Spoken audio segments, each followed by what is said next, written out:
Make a 2-finger finger pom-pom.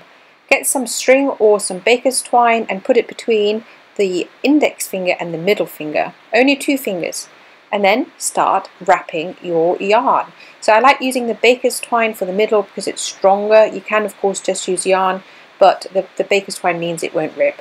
So just keep wrapping and wrapping and wrapping some more until you're happy with the thickness. Once you're ready, cut off the end, take your baker's twine and pull it really tight around all your yarn and make a tight knot as possible. Yes, it's a little bit tricky because you're doing it one-handed, but you can do it. So carefully take it off, tie a little knot, do a double knot if you need to, and make sure it's as tight as possible. Then carefully trim open the loops. So take your time, you don't want to accidentally cut the baker's twine, just trim the little loops until you've got all the way round.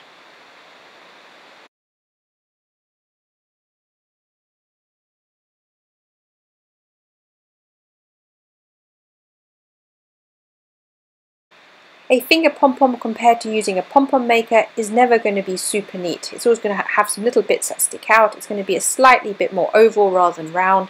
So a finger pom-pom will need a bit more trimming. So you can see here I'm doing quite a bit of trimming.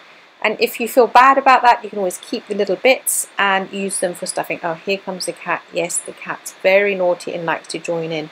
But I keep on trimming and ignoring the cat and making my pom-pom. And as you can see, it is actually finished quite quickly. And then I have a lovely little pom-pom to go with my basketball craft that I shared with you earlier.